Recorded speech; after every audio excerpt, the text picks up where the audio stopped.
거야? 나오기 싫은 거야? 응. 어제 SSG가 기아 이겼더라? 난 기아 포기했어. 포기했어. 즉 이거야. 봐봐. 단위체가 A가 떨어져 있어. 그러면 얘들은 서로 떨어져 있기 때문에 한물체가 아니야. 그러니까 분자력이 적어. 근데 중합체는 중복되게 합해져. 얘들이 연결이 된단 말이야. 그러니까 뭐가 되는 거야? 고분자물질. 이해됐어요? 이렇게 되는 거야, 얘들아. 이해됐어? 갖고 첫 번째, 지각을 구성하는 물질을 보자. 지각을 구성하는 물질. 아니 왜 그러냐면 선생님이 이걸 마스크를 안 쓰고 이걸 지웠을 때 목이 아파. 저녁 때문에. 그래서 무조건 끼는 거야. 열어? 왜? 더워?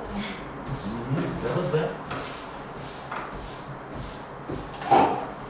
금마라 지각을 구성하는 물질에서 첫 번째 뭐로 되어 있나?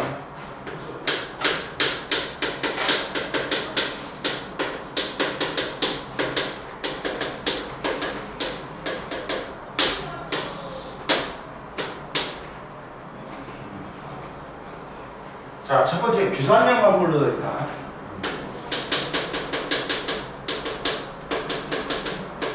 근데 규산염 광물은 야 산소하고 규소로 되어 있지. 산소하고 규소로 되어 있다는 거야. 규소로 되어 있는데 산소와 규소로 이루어진 규산염 3 뭘 기본 단위로 한다? 규산염 3을 얘는 SiO4 4-가. 규산염 광물은 뭐야? 규산염 3일체가 단위체야. 그래갖고 이게 일정 규칙으로 화학적으로 결합하여 만들어진 광물이다. 그러면 여기서 규소는 몇 쪽이니? 14쪽이야. 그러면 원자가 전자 수량 몇 개야? 14쪽이면 최각 전자하고 4개지. 선생님 뭐라 했어요? 1쪽부터 17쪽까지는 최각 전자하고 화학 반응에 참여한 원자가 전자 수 같다 했지. 18쪽만 최각 전자가 288이고 원자가 전자는 빵이라 했지. 그러면 얘는 야 결합선이 원자가 전자 4개니까 결합선이 4개야. 그러니까 다른 결합선이 4개이기 때문에 다른 원자하고 최대 4개하고 결합할 수 있어. 그래갖고 공유결합이 가능하다. 갖고 14번이니까 첫 번째 껍질에 2개, 두 번째 껍질에 8개, 세 번째 껍질에 4개다. 그리고 규산염 4면체는 규산염 광물이 규산염 4면체가 모여서 된 거야. 4면체이기 때문에 얘들아 어떻게 돼? 이렇게 된단 말이야.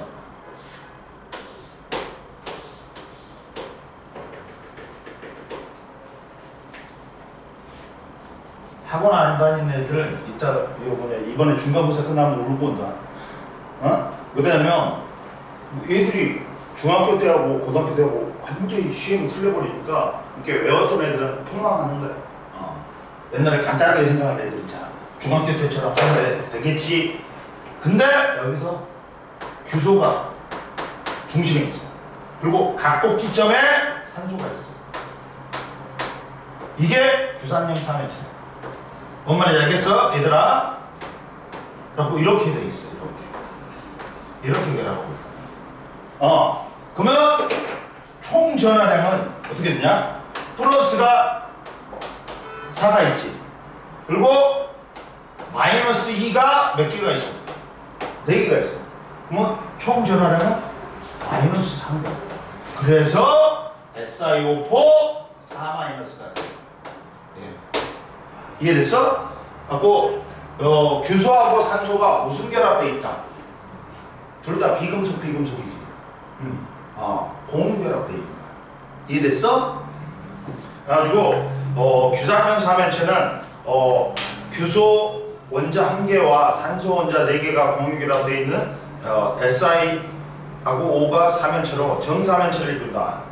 규소는 원자가 전자가 4개이므로 4개의 산소와 전자쌍을 공유하면서 공유결합한다. 그리고 구조는 규산염 사면체가 중심부에 규소 원자와 함께 있고 사면체 꼭지점에 산소가 4개 위치하고 있다. 그러면서 정사면체 구조다. 그리고 전체 전하량은 뭐다? 야, 규소가 플러스 4야. 근데 산소가 마이너스 2야. 근데 4개가 있지. 그럼 마이너스 8이 되지. 더하면 마이너스 4가 되는 거야. 그리고 규소는 어디에 많이 쓰냐? 반도체 재료야. 반도체에 올리고 유리, 세라믹, 합금 등의 재료로 많이 이용된다. 그 다음 올라와. 이제 규산염 광물은 어떻게 결합하고 있냐? 규산염 광물의 결합보다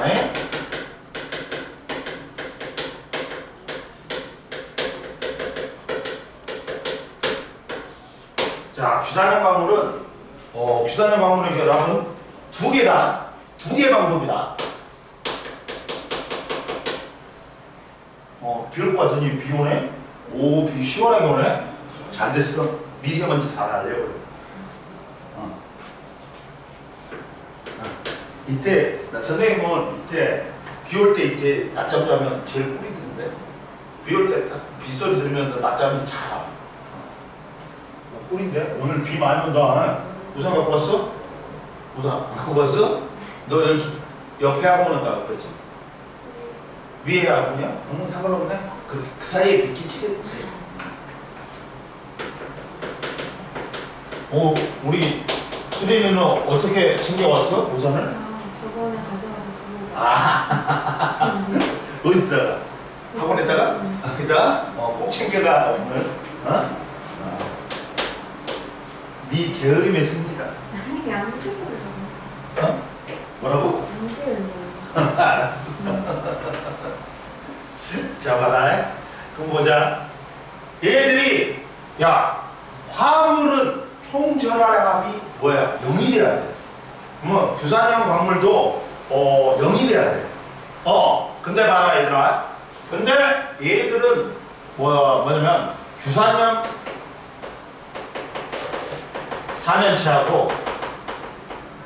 사면체가 마이너스 4잖아.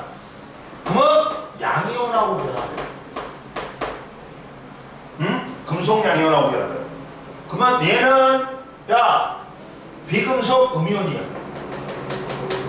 얘는 금속 양이온이야. 플러스하고 마이너스네. 무슨 결합으로? 이온 결합으로 형성되네.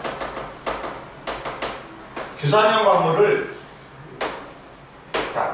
규산염 사면체는 비금속 음이온이야. 그러면 양이온하고 결합하면 플러스하고 결합하면 0이 될 수 있지. 그러다 보니까 얘들은 이온 결합으로 형성되거나 또는 규산염 사면체끼리 산소를 분해.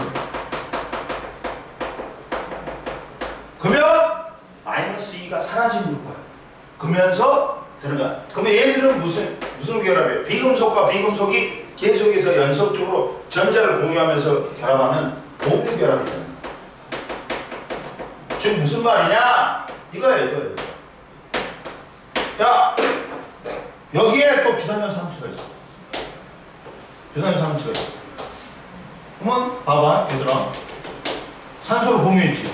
그러면서 산소 하나가 떨어져 나가잖아. 이해됐어? 원래 여기 산소 2개 있어야 되지. 얘 거 있어야 되지. 근데 하나가 떨어져. 하나를 공유해. 그러면 마이너스 2가 사라지는 거야. 그럼 플러스가 될 수 있지. 그러면서 결합하는 거야. 2개의 결합이야. 규산염 광물은 규산염 사면체하고 양이온하고 결합해갖고 이온 결합이 되거나 그래갖고 중성이 되거나 또는 규산염 사면체끼리 산소를 공유하면서 공유 결합으로 형성된다. 정기적으로 중성이 된다. 여기 나왔지. 이해됐지? 2개의 방법으로 한다. 그래갖고 규산염 광물의 결합 구조 보자.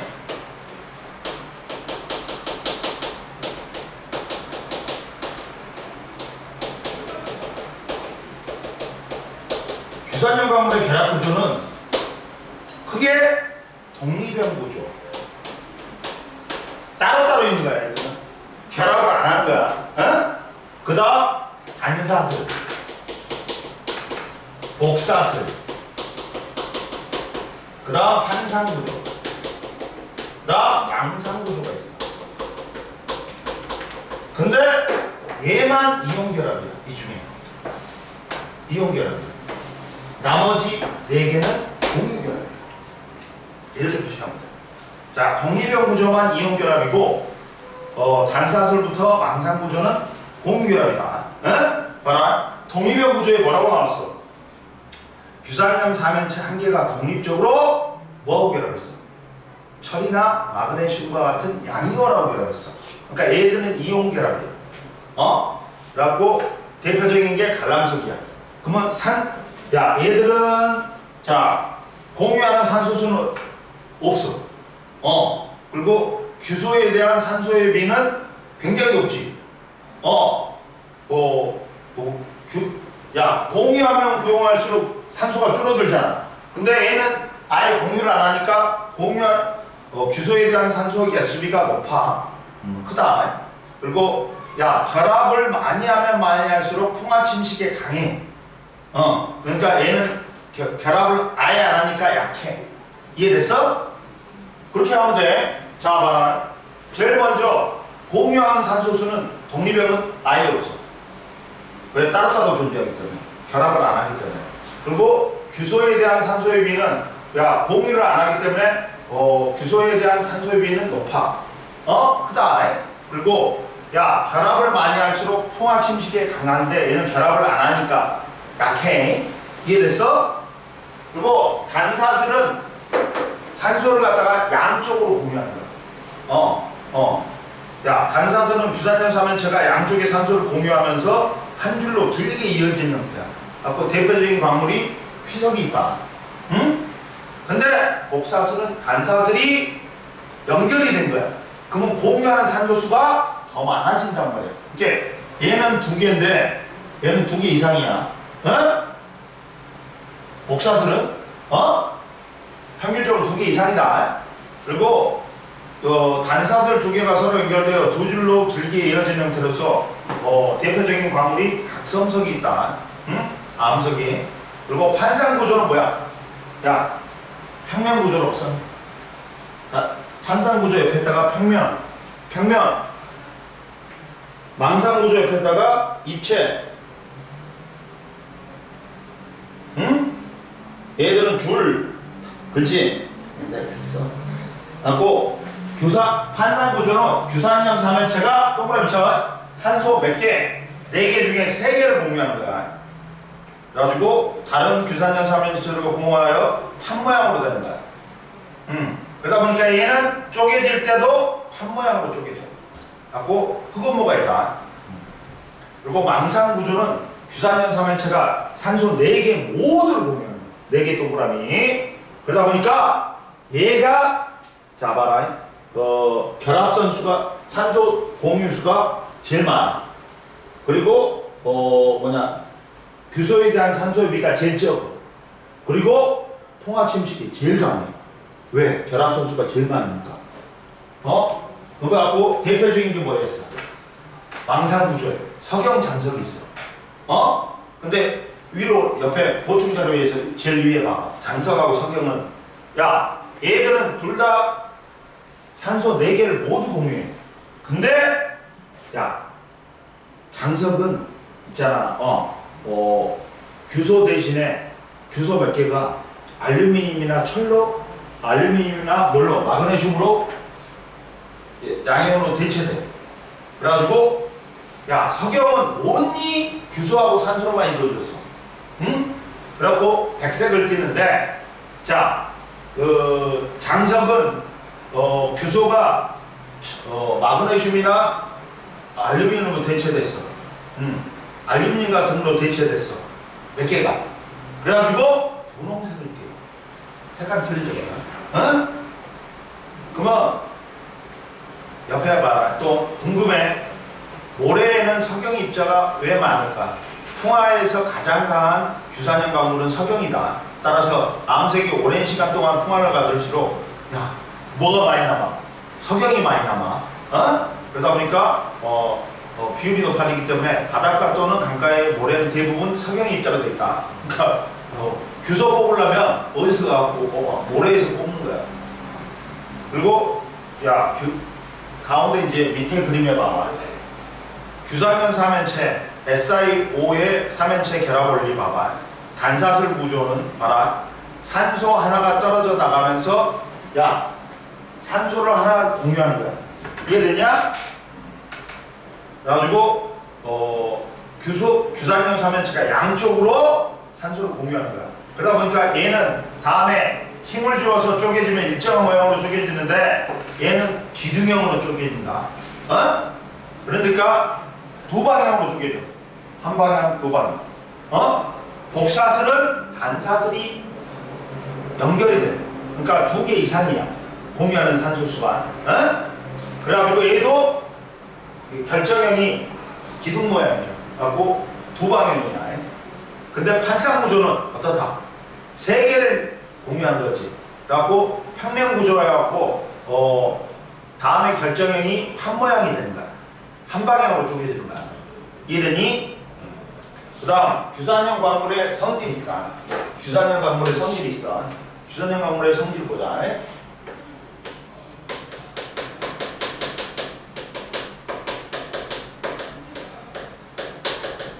성질은 뭘 따지냐 얘들아. 여러 가지 있어. 광물의 성질은 여러 가지가 있는데 풍화에 강한 정도,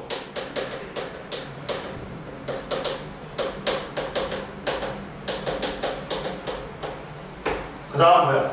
결정형, 쪼개짐이나 깨짐. 당연히 얘들아 풍화에 강한 정도는 선생님이 뭐라 했어? 산소를 많이 공유할수록 어떻다? 단단해. 그러니까 석영장석이 제일 단단해. 응? 이해되냐? 그래서 옆에 그리고 그리고 결정형은 뭐야? 원자별이 일정한 방향에 따라 반복되기 때문에 결정형이 나타나는데 봐봐. 관람석은 결정형이 뭐야? 짧은 기둥 모양이야. 휘석도 짧은 기둥 모양. 각섬석은 휘석은 반사슬 구조지. 그러니까 기둥 모양이야. 근데 짧은 기둥이야. 근데 각섬석은 복사슬 구조란 말이야. 긴 기둥 모양이야.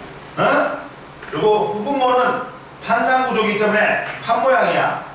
결정형이. 그 다음 석영은 두꺼운 판 모양이고, 장석은 두꺼운 판 모양이고, 석영은 육각 기둥이야. 근데 얘들아 쪼개짐이나 깨짐이 있어. 뭐냐면 이 암석에 힘을 주었을 때 일정한 그래도 모양으로 쪼개진 거야. 근데 가루가 돼. 일정한 모양이 아니야. 빠시가 진다 그러지 우리가. 그걸 깨짐이라고 그래. 근데 깨짐은 딱 2개밖에 없어. 각섬석하고 석영밖에 없어. 깨짐은 뭐라고 얘들아? 깨짐은 뭐야? 일정한 모양 없이 깨지는 거는 석영하고 장석밖에 없어. 왜? 석영은 선생님 4방향으로 다 결합하는데 왜? 너무 4방향으로 똑같아 결합면. 그러다 보니까 일정한 모양으로 안 쪼개져. 이해됐어? 근데 관람석하고 석영은 쪼개짐이 아니고 깨짐이라 했지. 근데 휘석하고 각섬석은 아까 전에 단사슬하고 복사슬이지. 그러니까 기둥 모양으로 쪼개지는데 2방향으로 쪼개져. 그리고 흑음모는 판이니까 한 방향으로 쪼개져. 또 장석도 쪼개지는데 2방향으로 쪼개져. 이해됐지? 그리고 규산형 광물의 색이 있는데 각섬석, 휘석, 관람석, 흑음모는 어두운 색이야. 유주거의 뭘 많이 포함하고 있기 때문에 철과 마그네슘을 많이 포함하고 있으면 얘들아 무슨 색이다? 어두운 색을 띈다. 근데 석영하고 장석은 규소하고 산소로만 되어 있으니까 밝은 색을 띠는 거야. 이해됐어? 석영하고 장석 빼놓고는 다 어두운 색을 띈다. 왜? 철과 마그네슘을 많이 포함하고 있기 때문에. 이해됐지? 이 색깔도 알아놔야 돼. 넘겨. 여기 다 풀었지? 요거 93페이지까지 풀어. 그 다음 보자. 빨리 가자. 아까 전에 선생님이 생명체를 구성하는 물질에 제일 많은 게 뭐라 했어? 물단지 무익탄이라 했지. 물, 단백질, 지질, 무기염류, 탄수화물, 뭐야? 핵산 탄수화물이라 했지. 이번에는 생명체를 구성하는 물질을 배울 거야.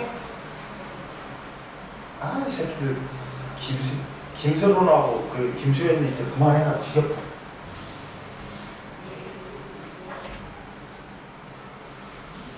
자, 보자.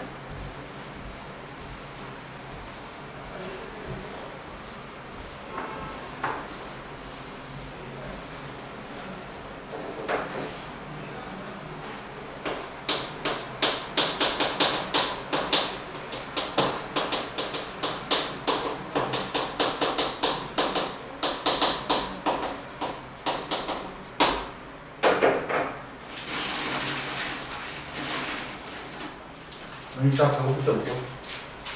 이거 당이 있어. 이거 족발도 있다. 맛있어. 먹어. 자, 생명체를 구성하는 물질에 자, 첫 번째 제일 많은 게 뭐라고?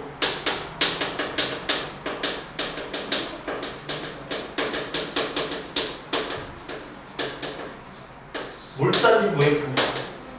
물, 단백질, 지질, 무기염류, 핵산, 탄수화물. 자, 물과 무기염류는 우리 몸을 구성하는 게 구성해. 그러나 에너지가 몸이 아니기 때문에 부영양소라고.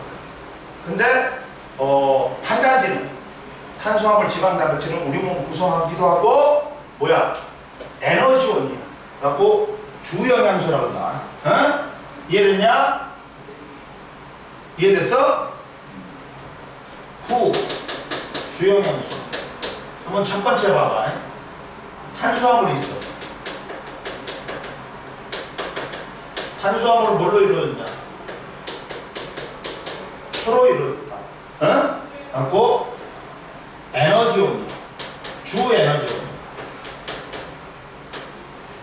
그람당 4kg. 그러니까 제일 많이 처먹는데 우리 몸을 구성하는 비율은 낮아. 갖고 뭘로 이루어졌냐? 포도당으로 이루어졌어. 하고 당이 몇 개가 결합했냐에 따라서 단당류. 단당류는 뭐 있냐? 포도당, 과당, 갈락토스가 있어. 얘들은 단당류야. 당이 하나야. 그 다음 2당류가 있어. 당이 두 개가 결합하는 게 있어. 엿당은 포도당, 포도당. 설탕은 포도당, 당. 그 다음 젖당은 포도당, 갈락토스.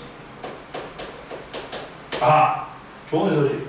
야, 5월 3일 그 주에는 쉬는 거야. 시험 끝나고는. 그리고 왜? 우리가 직접 보충으로 다 할 거니까. 그리고 그때는 클리닉도 안 나와. 이제 학원은 아예 안 나오거든. 알았어? 그날, 야, 근데 그때 5월 3, 4, 5, 6을 쉰단 말이야. 돼지고기 6일. 5월 5일 날은 어린이날로 쉬고. 근데 그때 4일을 편안하게 쉬려면 어떻게 해야 돼? 수민아, 시험을 잘 봐야 되겠지. 알았지? 뭔 말인지 알겠지? 이렇게 당이 2개 이상 결합한 게 2당류. 당이 여러 개 결합한 걸 다당류라고 해요. 갖고 녹말, 글리코젠, 셀룰로스가 있어요. 녹말은 뭐야? 식물체에서 에너지 저장 물질이고, 글리코젠은 동물체에서 에너지 저장 물질. 그리고 셀룰로스는 세포벽의 성분이다. 이해됐니? 이렇게 된다. 이해됐지? 일단 보자. 그리고 야, 단당류나 이당류는 물에도 잘 녹고 단맛이 나. 근데 다당류는 물에도 잘 안 녹고 단맛이 안 나. 그러다가 녹말을 갖다가 우리가 밥을 씹지. 그러면 지레처럼 단맛 안 나. 근데 얘가 아밀레이스에서 녹말이 엿당으로 분해되면 밥을 오래 씹다 보면 단맛이 나. 이해됐지? 그리고 뭐가 있어? 단백질이 있어. 단백질은 D 할 건데 얘는 촌 에다가 S도 붙여. 얘도 에너지원이야. g당 4kcal. 가지고 얘는 물을 제외하고는 우리 몸을 구성하는 비율이 높아. 굉장히 높아. 갖고 우리 몸의 주 구성 물질이야. 몸을 구성해. 갖고 우리의 근육, 머리카락, 뭐 손톱 다 단백질이야. 그리고 얘가 뭐야? 또 히읗. 효소도 단백질로 되어 있는데 얘는 물질 대사를 조절해. 그 다음 호르몬도 단백질계 호르몬과 스테로이드 호르몬, 지질계 호르몬이 있는데 얘는 생리작용 조절해요, 우리 몸에서. 그리고 항체가 병원균 항원을 죽인단 말이에요. 갖고 면역 반응, 방어작용한다. 이런 기능을 한다. 그리고 핵산은 뭐가 있냐? 초음파. 얘는 뭐야? 초음파인데 얘는 뭐야? 에너지원 아니야. 유전물질이야. 응? DNA나 RNA. DNA는 유전 정보를 저장하고 이 DNA 유전 정보를 RNA가 유전 정보를 전달하고 단백질 합성에 관여하다. 그리고 네 번째, 지질이 있어. 옛날엔 지방이라 불렀는데 요새는 지질이야. 초야. 얘가 에너지원 때 제일 높아. g당 9kcal. 갖고 종류가 세 종류가 있어요. 중성지방이 있어. 이게 에너지원이야. 우리가 흔히 말하는 에너지원이야. 얘가 중성지방은 글리세롤에 지방산 3개가 붙어 있어.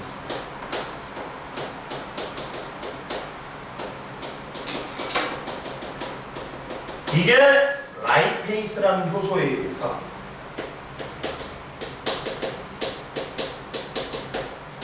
글리세롤 하나에 지방산 하나 붙어 있고 지방산 2개가 떨어져 나와.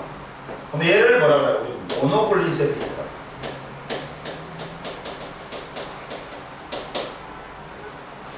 그 다음 인지질이 있어.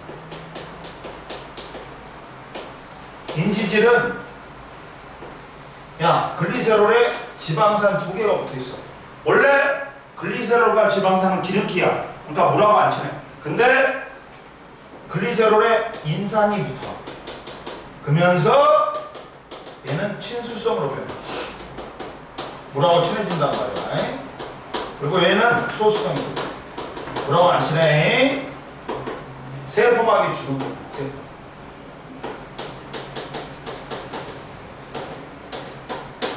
그 다음 세 번째가 스테로이드.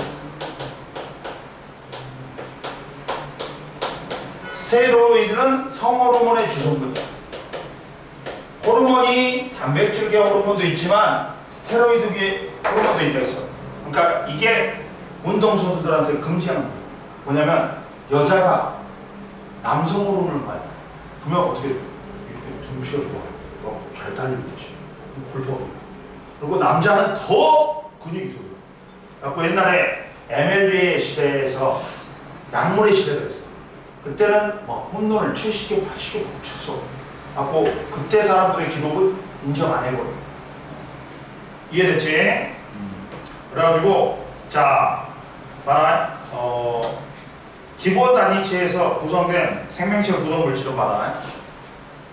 자, 기본 단위체의 종류와 배열 순서에 따라 다양한 구조를 가진 탄수화물이 형성되며 생명체의 다양한 기능을 수행하므로 생명체의 복잡한 현상을 나타낼 수 있다. 그리고 생명체의 구성 물질인 단백질과 핵산은 기본 단위체가 일정한 규칙에 따라 결합하여 형성된 고분자 화합물이다. 그래서 단백질의 기본 단위체는 아미노산, 핵산의 기본 단위체는 뉴클레오타이드다. 그래서 유기물을 우리가 다른 말로는 탄소화물이라고 불러. 탄소가 중심 원자야. 탄소화물은 탄소에 누가? 수소, 산소, 질소, 인, 황, 플로린, 염소, 브로민, 아이오딘 등이 공유결합하여 이루어진 화물이다. 탄소는 원자과 전자가 14족이니까 4개야. 그러니까 최대 다른 4개와 공유결합할 수 있어.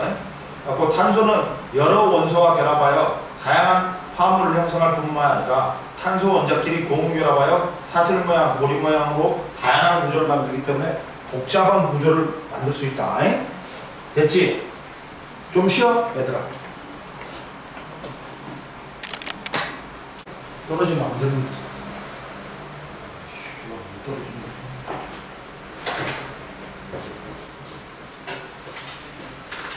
자, 봅시다. 이제 단백질부터 보자. 단백질하고 핵산은 시험에 엄청 잘 나와. 그러니까 꼭 알아놔야 돼.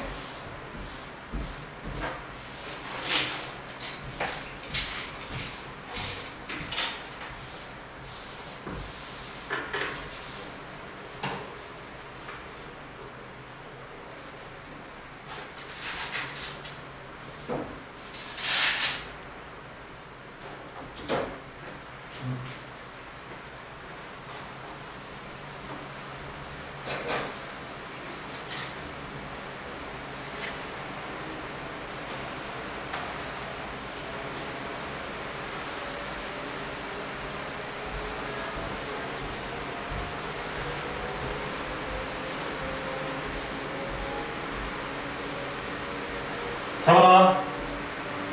이제부터 닫아버려. 시끄럽다. 단백질 봐봐. 단백질은 물 빼고 우리 몸을 구성하는 비율이 제일 높은 거야. 단백질의 단위체가 뭐니? 단위체가 아미노산이야. 단백질의 단위체는 아미노산이야.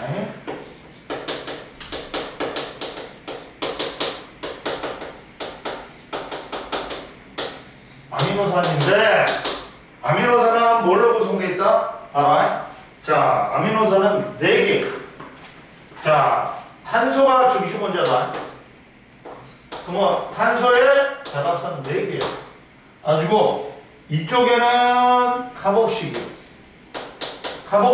해. 카복실기가 하나 붙어 있어. 얘는 산성이다. 카복실기. 그리고 여기에는 아미노기 NH2 아미노기 붙어 있어.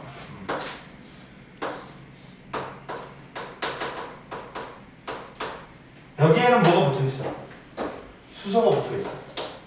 그리고 여기에는 곁사슬이 있어. 근데 얘들아 봐.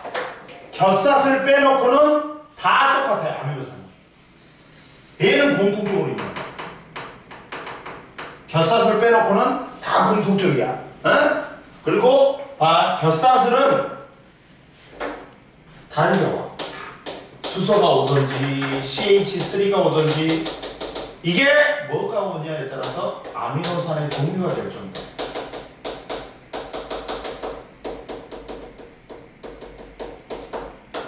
그래가지고 이 곁사슬의 종류가 20여 종류야. 그러다 보니까 아미노산의 종류도 수련아 몇 종류? 20여 종류입니다. 이해되냐? 곁사슬의 종류가 아미노산의 종류를 겹쳐요. 그래갖고 이 곁사슬이 20여 종이 있어갖고 아미노산도 20여 종입니다. 이해됐니? 자, 아미노산은 탄소를 중심으로 중심 원자가 탄소인데 결합선이 4개니까 아미노기, 카복실기, 수소 원자, 결사슬이 결합되어 있다. 결사슬의 종류에 따라 아미노산의 종류가 달라지는데 결사슬의 종류가 20여 종이니까 아미노산의 종류도 20여 종입니다. 그리고 자, 단위체가 결합해갖고 단백질이 되는데 이때 얘는 무슨 결합이라고 해? 펩타이드 결합이라고 해. 펩타이드 결합인데 얘들은 뭐냐? 자, 봐라. 아미노산 1번, 아미노산 2가 있어.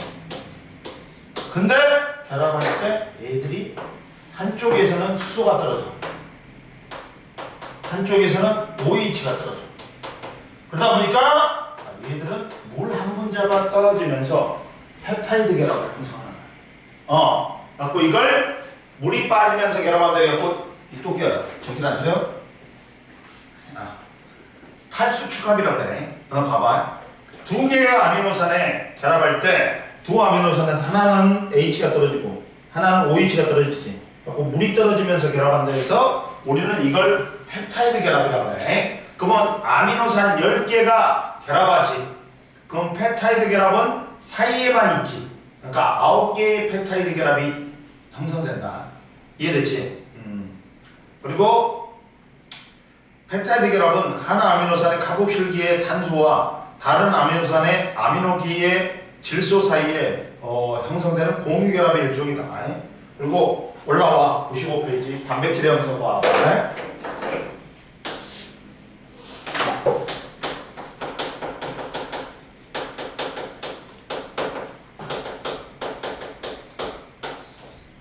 단백질의 형성에서 보자.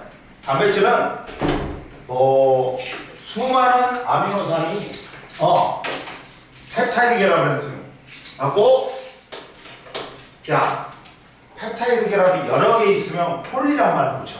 하고 얘들이 폴리펩타이드를 형성해. 이 폴리펩타이드가 하나건 여러 개가 접히거나 구부러지면서 입체 구조를 형성해. 그래갖고 이 입체 구조에 따라 단백질의 기능이 결정된다. 자, 봐라. 단백질의 형성은 많은 수의 아미노산이 펩타이드 결합으로 연결된 긴 사슬 모양의 폴리펩타이드를 형성한다. 이 폴리펩타이드를 구성하는 아미노산의 배열 순서에 따라 폴리펩타이드가 사슬이 구부러지거나 잡히고 고유한 입체 구조를 갖는 단백질이 형성되는데, 이 입체 구조가 단백질의 기능을 결정한다. 즉 아미노산이 펩타이드 결합으로 연결된다. 그리고 펩타이드 결합이 반복되어 폴리펩타이드가 형성되고, 이 폴리펩타이드가 구부러지거나 잡혀서 고유한 입체 구조를 가진 단백질이 형성돼. 옆에 봐라. 펩타이드라는 것은 펩타이드 결합으로 이루어진 물질을 뜻한다. 아미노산 두 분자가 결합하는 것은 다이펩타이드, 세 분자가 결합한 건 트라이펩타이드, 여러 분자가 결합한 건 폴리펩타이드라고 해. 그리고 단백질과 폴리펩타이드 수 옆에 봐라. 보충자료에 단백질은 하나의 폴리펩타이드로 이루어진 것도 있지만 여러 개의 폴리펩타이드로 이루어진 것도 있다. 예를 들어 적혈구 속에서 산소 운반하는 헤모글로빈이라는 단백질이 있어. 얘는 몇 개의 폴리펩타이드로 이루어졌다. 밑줄 그어이 4개의 폴리펩타이드가 잡히거나 구부러지면서 입체 구조를 갖는단 말이야. 그러다 보니까 얘는 단백질의 기능, 산소 운반 능력입니다. 이해됐어? 그 다음 보자. 이제 단백질의 종류가 있다.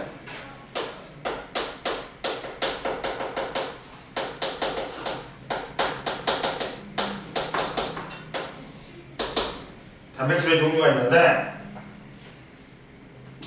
단백질은 뭐에 따라?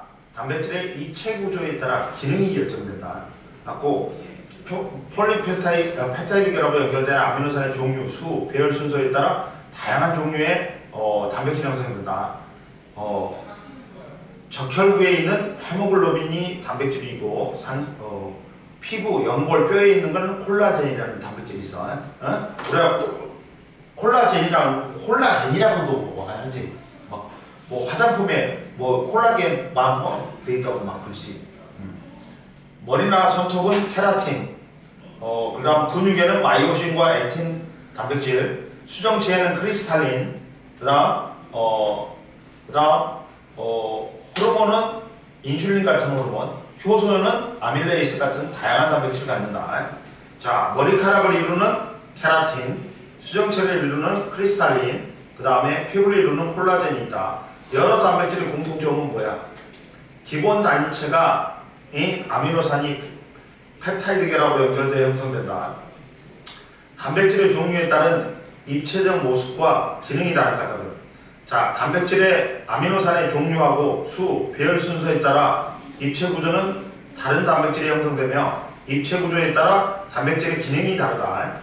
그리고 20여 종의 아미노산으로 수많은 종류의 단백질을 만들 수 있는 원리는 아미노산의 조합에 따라 단백질의 종류가 달라지고 20여 종의 아미노산으로 만들 수 있는 단백질의 종류는 매우 많다. 만약에 10개의 아미노산으로 이루어진 단백질의 종류는 20에 10승이야. 그러다 보니까 10승 가지니까 20번을 10번 곱해야 된단 말이야. 그러다 보니까 단백질에 따라 아미노산의 수가 다양해지므로 이론적으로 만들 수 있는 단백질은 무한대다. 거의. 그리고 선생님 말했지, 옆에 봐라. 단백질의 종류와 기능은 아미노산의 배열 순서에 따라 단백질의 입체 구조가 결정되고 입체 구조에 따라 단백질의 기능이 결정된다. 5번째, 단백질의 기능. 선생님 아까 설명했지? 한 번 더 할게. 입체 구조에 의해서 기능이 결정되는데, 첫 번째, 얘는 물 빼고 우리 몸을 구성하는 주요 물질이야. 몸의 구성 물질이야. 뭐? 근육, 뼈, 밥, 머리카락, 근육, 적혈구, 뼈, 수정체 등의 몸을 구성하는 주요 성분이고, 자, 화학 반응을 촉진한다. 왜?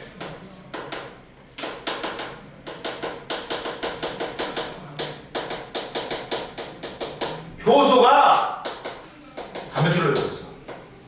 효소가 자기 자신을 변하지 않아. 근데 화학 반응의 속도를 갖다가, 즉 얘가 물질 대사를 조절한다. 물질 대사라는 생명체 내에서 일어나는 모든 화학 반응을 뭐라 그래요? 물질 대사라고. 즉 효소가 단백질로 이루어졌는데 이 물질 대사를 촉진하기 때문에 화학 반응을 촉진하는 효과야. 그리고 생리작용 조절한다. 아까 지금 말했지. 생리작용 조절하는 놈은 호르몬이. 근데 호르몬도 뭘로 이루어졌어? 단백질로 이루어졌다. 주로 단백질계에 호르몬이 많아. 그래가지고 생리작용 조절은 인슐린과 같은 호르몬 성분으로 생리작용이 일어난다. 몸의 항상성을 조절해. 호르몬이. 항상성이라는 외부 자극에 대해서 우리 몸의 상태를 일정하게 유지시키는 거야.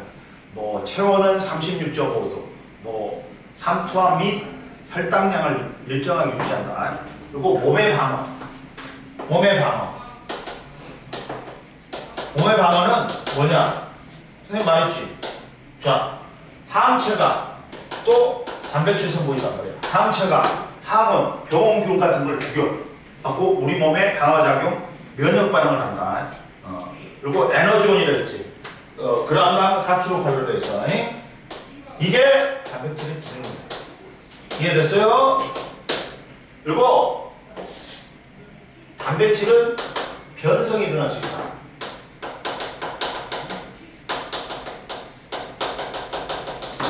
뭐에 따라?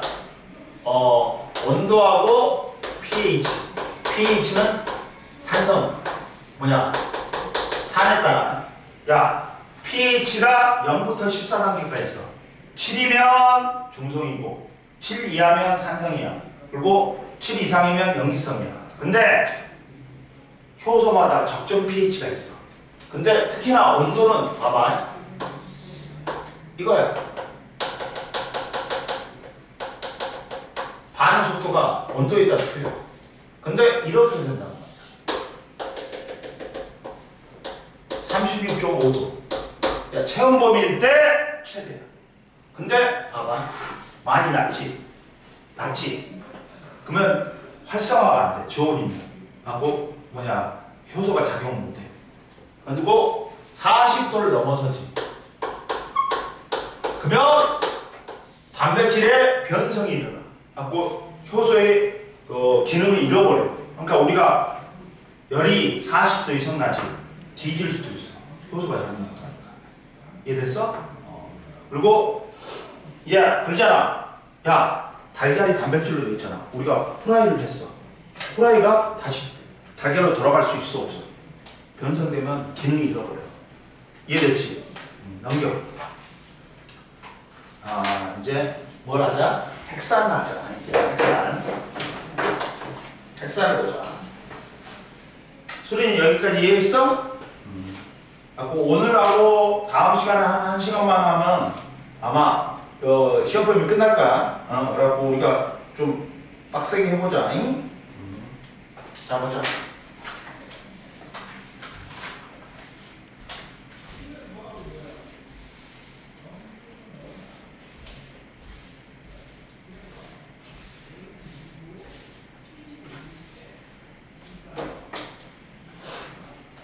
자 보자.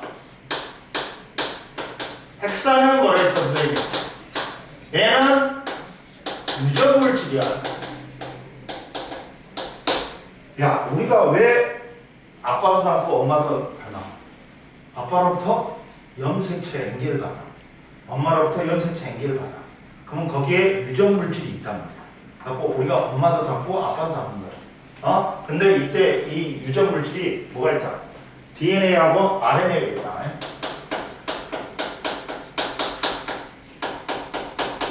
보자. 첫 번째, 핵산이란 건 뉴클레어 애시드. 자, 핵 속에 있는 산성물질이라는 뜻이야. 근데 얘가 핵에 주로 있고, 야, 핵 나머지 세포질에도 있어. 조금은.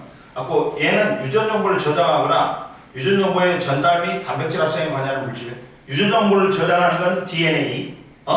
유전 정보를 전달하고 단백질 합성에 관여하는 물질은 RNA야. 봐. DNA는 옆에 나왔지. 디옥시 라이보 뉴클레오 애시드야. 그리고 당이 디옥시 라이보로 된 핵산이라는 뜻이야. RNA는 라이보 뉴클레오 애시드야. 당이 라이보로 된 핵산이라는 뜻이야. 그리고 핵산의 단위치가 있다.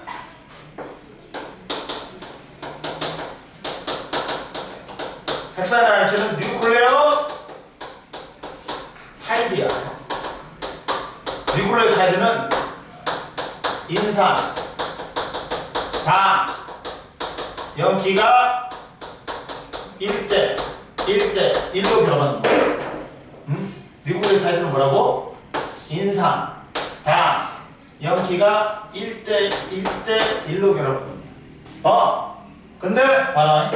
이렇게 인산,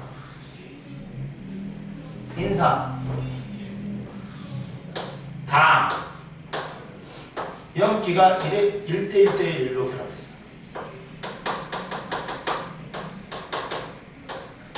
근데 DNA는 당이 봐봐. 인산, RNA도 당, 염기로 되어 있어. 똑같아. 이거는. 근데 뭐가 틀려?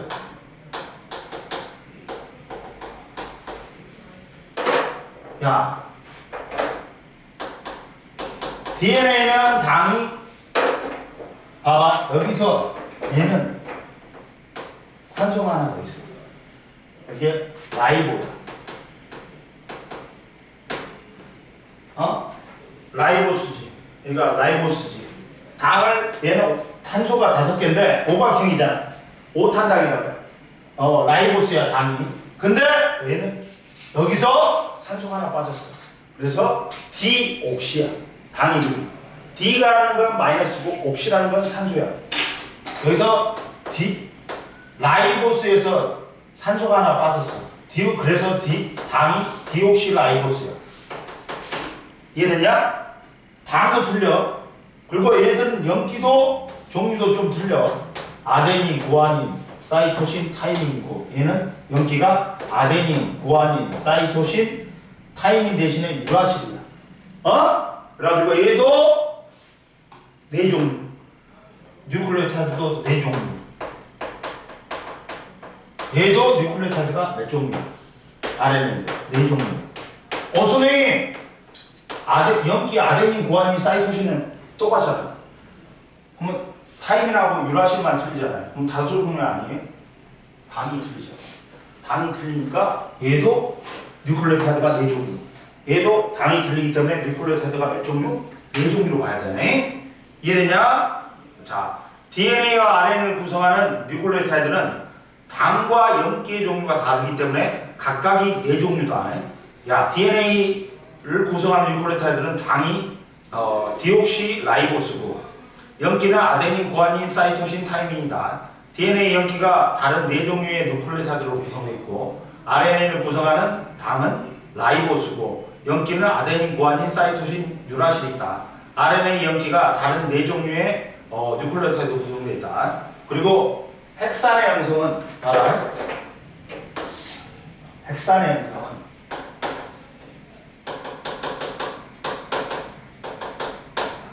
얘들아 봐. 자,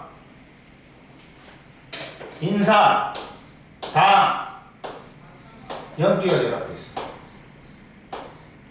근데 여기서 끝나지 않고 다른 뉴클레오타이드에 있는 인산하고 또 결합되어 있어. 계속 이어져 있어. 계속 이어져 있어.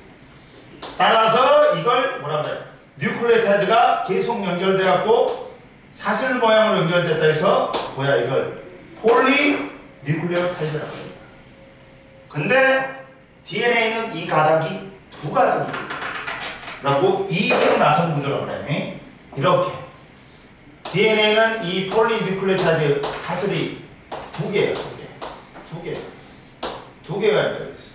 그래서 이중 나선 이중 나선 구조라고 그래. 이렇게.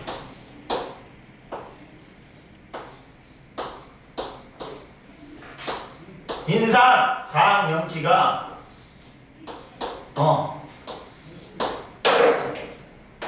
뉴클레오타이드가 계속 연결되어 있어. 그걸 폴리뉴클레오타이드라고 해요. 갖고 이게 사슬이에요.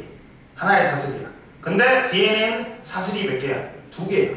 그래서 이중 나선 구조고, RNA는 사슬이 하나야. 단일 나선이야. 근데 이때 바깥쪽에 있는 인산하고 당은 변해 안 변해? 안 변해. 그래서 우리가 이걸 인산 당골격이다. 그리고 안쪽에 염기가 있는데 이 염기는 달라져. 갖고 염기 서열이 달라져. 이게 유전종이야. 얘가 유전종을 갖고 있어. 근데 인산하고 당은 무슨 결합되어 있다? 공유 결합되어 있어. 근데 염기끼리는 무슨 결합되어 있다? 수소 결합되어 있어. 근데 얘를 상보적 수소 결합이라고 해. 상보적이라는 건 뭐야? 딱 파트너가 정해져 있어. 누구야? 아데닌은 타이민하고만 만나. 구아닌은 사이토신하고만 결합해. 갖고 아데닌하고 타이민은 이중 수소 결합. 구아닌하고 사이토신은 삼중 수소 결합이야. 근데 누가 더 세다? 공유 결합하고 수소 결합 중에서 공유 결합이 세다.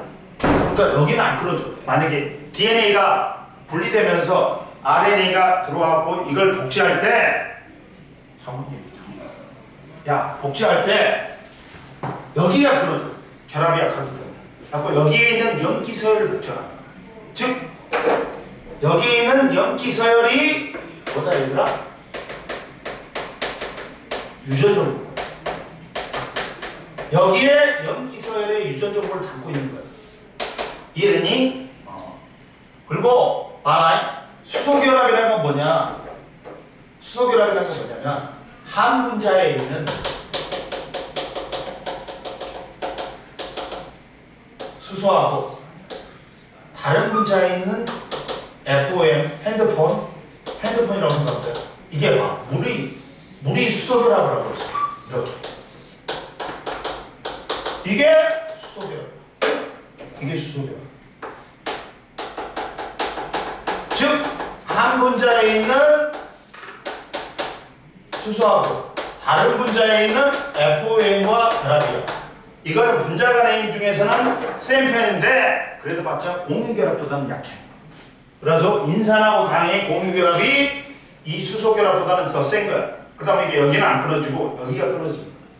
다음에 그리고 야 인산하고 당 골격이 바깥쪽에 있지. 그리고 염기의 결합이 안쪽에 있단 말이야. 그래서 염기의 결합이 보호되고 있단 말이야. 봐라. 자, 헥산의 형성은 봐라. 한 뉴클레오타이드의 인산이 다른 뉴클레오타이드의 당과 결합한다. 이 결합이 반복되어 긴 사슬 모양의 폴리뉴클레오타이드를 형성한다. 그러면 당 인산 결합은 봐라. 뉴클레오타이드의 당과 인산이 공유결합으로 형성된다. 그래갖고 얘는 안 변하기 때문에 당 인산 골격이라고 해. 폴리뉴클레오타이드 형성은 당으로 디옥시리보스를 가진 뉴클레오타이드가 반복 연결되어 DNA에 폴리뉴클레오타이드가 형성되고 라이보스를 가진 뉴클레오타이드가 반복적으로 연결되어 RNA에 폴리뉴클레오타이드가 형성된다. 염기 서열의 결정은 어떤 염기를 가진 뉴클레오타이드가 결합하느냐에 따라서 폴리뉴클레오타이드의 염기 서열이 결정된다. 다양한 염기 서열을 갖는 폴리뉴클레오타이드가 형성된다. 옆에 봐라. 헥산을 구성하는 당이 틀리다. DNA는 헥산을 구성하는 당은 5개의 탄소로 이루어진 5탄당인데 DNA는 디옥시라이보스가 당이고 RNA는 라이보스가 당인데 라이보스에서 산소 하나가 떨어져 나가면 다이옥시리보스가 되는 거야. 그러면 헥산의 종류에는 두 종류가 있다. DNA와 RNA 있지. DNA는 몇 중 사선? 2중 나선이야. 근데 RNA는 단일 나선이야. 근데 DNA 당은 다이옥시리보스고 다이옥시라이보스고 이 염기는 뭐야? 아데닌, 구아닌, 사이토신, 타이민이고 얘는 기능은 뭐야? 유전 정보를 저장한다. 그러다 보니까 핵 속에 보존된다. 유전 설계도는. 그리고 봐. 그 다음 RNA는 한 가닥의 폴리뉴클레오타이드로 이루어진 단일 가닥 구조다. RNA는 DNA에 비해 분자 크기가 작다. 매우 작다. 또 당은 라이보스고 염기는 아데닌, 구아닌, 사이토신, 유라실이야. 그래서 얘가 유전 정보를 갖다가 복사해가지고 DNA 유전 정보를 복사해가지고 유전 정보를 전달하고 그 유전 정보대로 리보솜에서 단백질 합성에 관여해. 이해됐지? 그리고 선생님이 뭐라 했어? DNA하고 RNA는 당의 종류가 틀리고 염기의 종류가 다르기 때문에 야 뉴클레오타이드가 DNA도 4종류 RNA도 몇 종류? 4종류야. 각각이 4종류다. 총 8종류다. 정신 차려. 그 다음 넘겨. 그러면 DNA 구조적 특징과 규칙과 야 여기는 한 번도 안 받았냐? 문제? 선생님 준 거? 하나도 안 받았어? 알았어.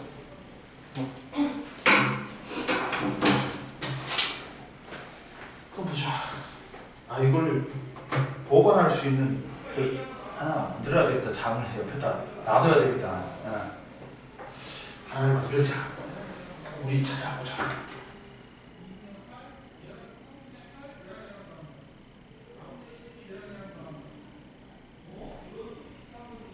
하나도 안 받았어? 여기 단백질하고 뒤에 그거는? 문제 하나도 안 받았어? 알았어. 지금 복사해볼게. 어제 문제 다 다운받았다. 새거. 어제 한 시간 반 동안 족보답급에서 열심히 받았어.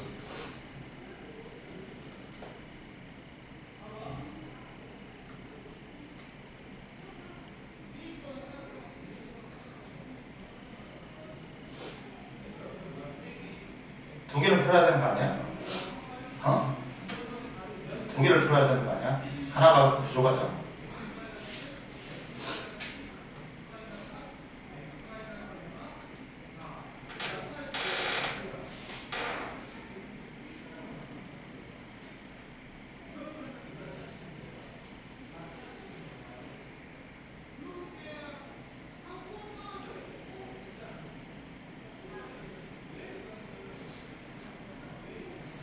저번 시간에 받았어?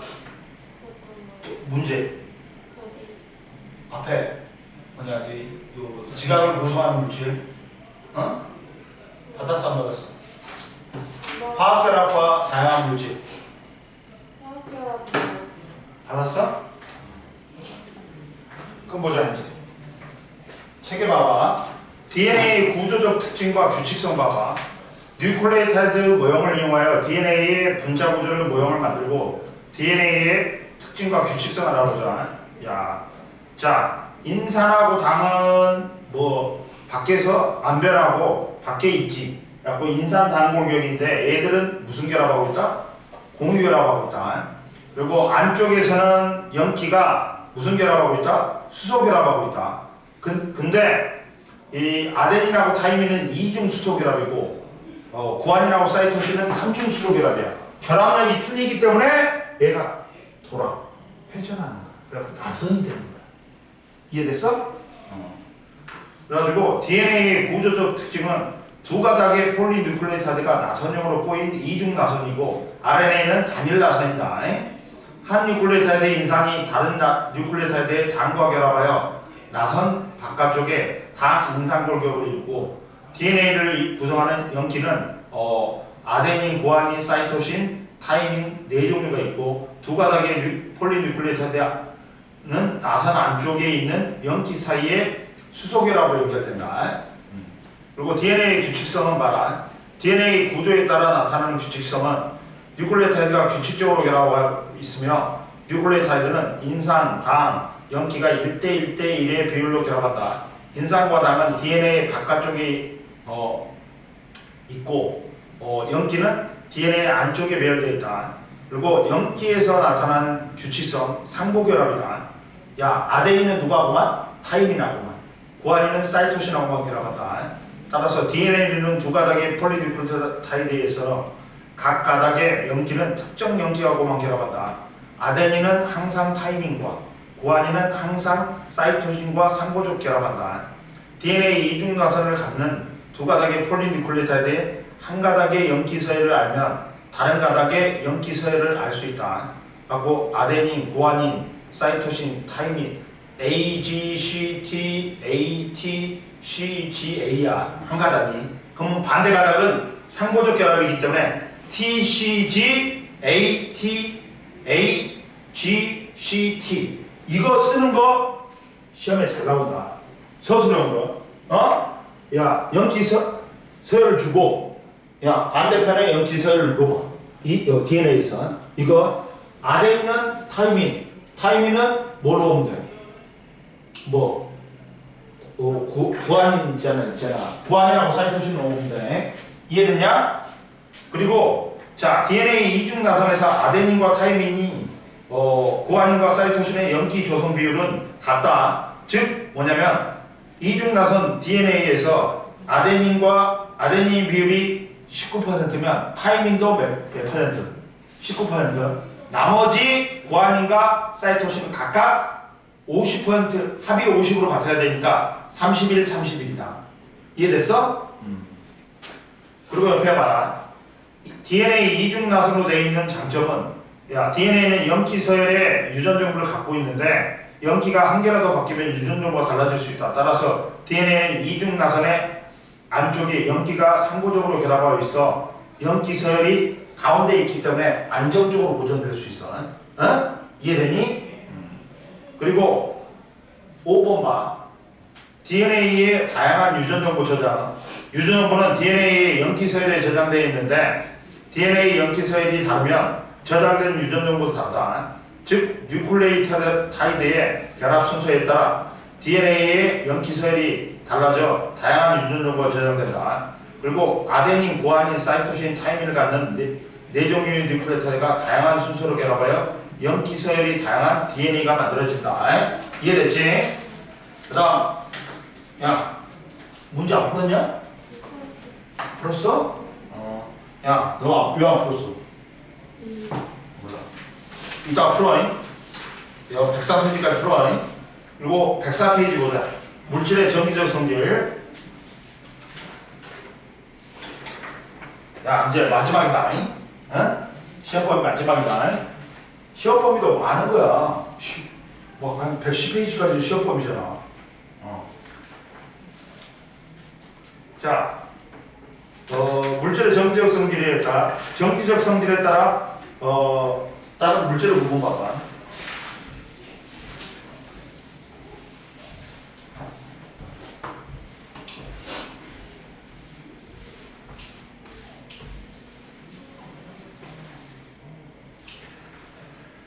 자, 봐라.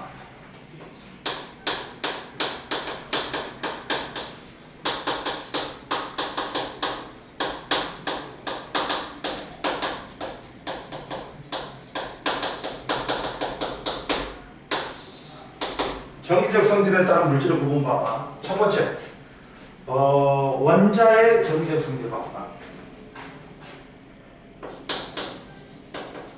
원자는 정기적으로 중성이다. 뭘로 되었어? 원자핵과 뭘로? 전자로 되었죠. 원자핵은 또 뭘로 되었어? 양성자와 뭘로 되었고? 중성자로 되었죠. 그만 전하람이 양성자가 플러스지.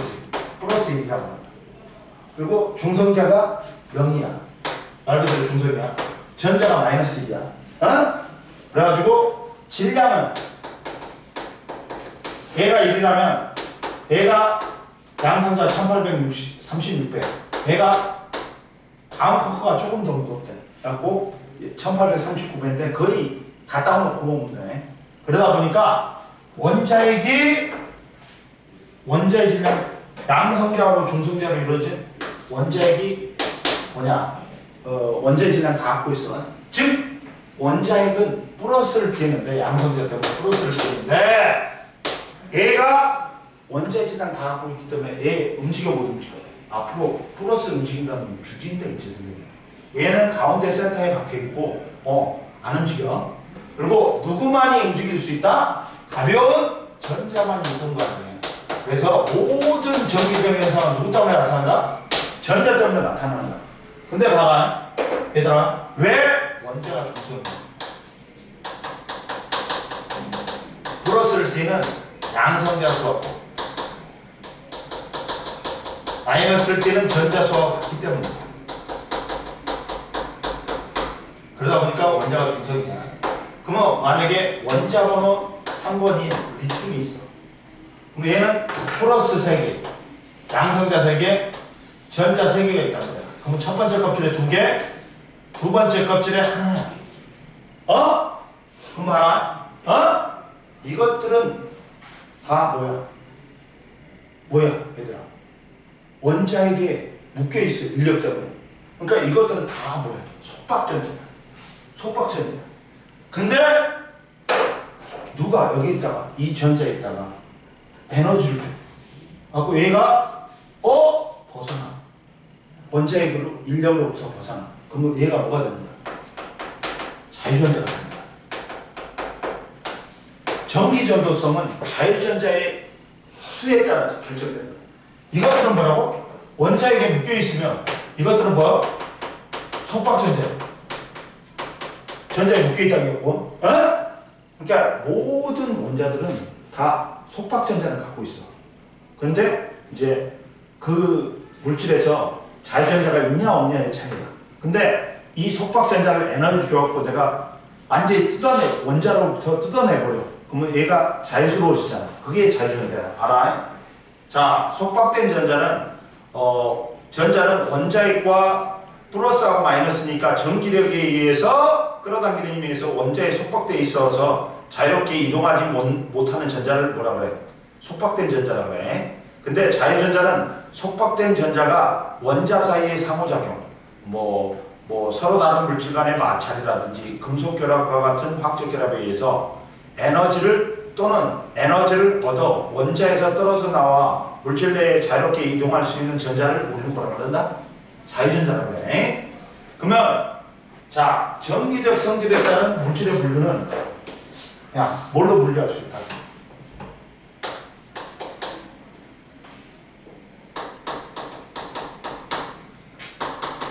자유전자의 수에 따라 도체, 부도체,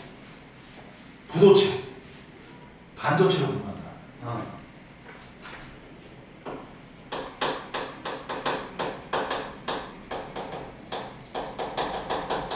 하고 잡아라. 자, 뭐야? 도체는 봐봐. 물질은 자유전자 이동에 따른 전기적 성질에 따라 도체, 부도체, 반도체로 구분할 수 있어. 도체는 봐라. 야, 자유전자 수가 많아. 전류를 흘러줄 놈이 많아. 그러다 보니까 전기가 잘 전달이 돼. 전기 전도도가 높아. 반대로 저항은 전류의 흐름을 방해하는 성질은 낮아. 라고 뭐가 있어? 금속들. 야, 금속들. 뭐 있냐? 뭐, 금, 은, 구리 같은 거. 봐봐. 얘들은, 야, 전자를 잃고, 뭐가 돼? 양이용이 돼. 그래갖고, 전자하고 금속 양이용이라고 해라고 했지. 자유전자가 많아. 그래가지고, 도체는 자유전자가 매우 많아. 전류가 잘 흐르는 물질. 그러다 보니까 전압을 걸어주면, 자유전자가, 이동하는 자유전자가 많다. 그러니까 전기전도도가 높다. 전기저항이 작다. 금, 은, 철, 구리, 알루미늄 등이다. 그래갖고 전류를 이용은 전류가 흘러야 될 곳에 사용한다. 구리도도는 사용한다. 야, 전기전도도는 은, 금, 구리야. 근데 은, 금은 비싸서 못 쓰고 싼 구리를 쓴 거야. 그 다음 부도체는 봐라. 거의 자유전자가 없어. 자유전자가 없어. 속박전자만 있어. 그러다 보니까 전기전도도가 낮아. 저항이 커. 그래서 전류가 잘 못 흐르는 물질 있지. 뭐 있어? 자, 자유전자가 부도체는 다른 말로는 절연체라 그래. 자유전자가 거의 없어서 전류가 잘 흐르지 않는 물질이야. 그래가지고 뭐야? 전압을 걸어도 이동하는 자유전자가 거의 없다. 그리고 전기도도 낮다. 전기저항이 크다. 고무, 유리, 나무, 플라스틱 등이 있어. 그래갖고 전류가 흐르지 않아야 될 곳에 사용한다. 전선 필복 같은 거. 반도체는 야, 전기전도도가 도체보다는 낮고 부도체보다는 높아. 중간이야, 중간. 중간이야. 그래갖고 전류가 흐를 수도 있고 안 흐를 수도 있어. 봐봐. 얘는 봐라. 특정 조건에서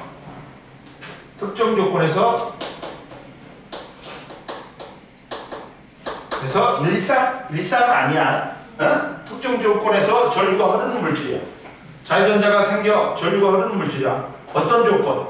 빛을 비추거나 열을 가하거나 특정 불순물을 첨가하는 거야. 전기전도도는 도체하고 부도체의 중간이야. 갖고 14적인 규소하고 저모늄이 있다. 갖고 반도체 소자의 원료로 쓸 수 있다. 그리고 옆에 전기전도성과 전기전도도는 뭐냐? 전기전도성은 전류가 얼마나 잘 흐르는지를 나타내는 성질이고, 전기전도성은 정량적으로 나타내는 물리학으로 자유전자와 이온에 따라 결정된다. 자, 그러면 자, 부도체에서 전자의 움직임. 야, 부도체는 자유전자가 없지? 그러니까 전압을 걸면 전자는 전지의 플러스극으로 평행될 뿐, 야, 원자핵으로부터 벗어나 못 벗어나. 자유전자가 없으니까. 근데 만약에 얘들아 전류가 안 흐르지. 그럼 원자핵은 가만히 있고, 전자가, 야, 전류 안 흐르면 전자 움직여 안 움직여? 움직여. 여러 방향으로 움직여. 여러 방향으로 움직인다. 근데 전류 흐르지. 비교적 일정한 방향으로 전류 흐르면. 원자가 있고 전자들이 비교적 일정한 방향으로 이렇게.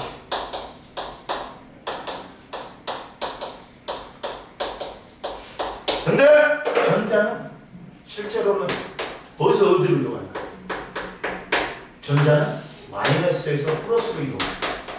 근데 전자가 발견된 게 1900년대 초야. 그 전에 책들은 전부 다 전류가 플러스에서 마이너스로 흐른다고 써져 있었어. 그래서 야, 전자는 실제로 마이너스에서 플러스로 이동하지만 전류는 플러스에서 마이너스로 흐른다고 약속해 주는 거야. 이해됐냐? 제일 밑에 봐봐. 도체와 부도체에서 봐봐. 전자의 움직임. 야, 도체에서 전류가 안 흐르지. 그러면 전자 이동해 안 해? 이동해. 근데 여러 방향. 불규칙하게 이동해. 근데 전류가 흐르면 비교적 일정한 방향으로 전압을 걸어주면 자유전자는 플러스에서 플러스로 이동하면서 마이너스에서 플러스로 이동하면서 전류가 흐른다. 전자 이동 방향과 전류 이동 반대다. 근데 부도체는 전압을 걸어줘도 전자가 원자에게 속박돼 있어 이동할 수 없으므로 전류가 흘러 안 흘러? 안 흘러. 어느 쪽으로 치울 수 있는지 전자가 플러스 부분. 오늘 여기까지. 문제 줄게. 가자. 야, 가방 챙겨서 이제 다 했지.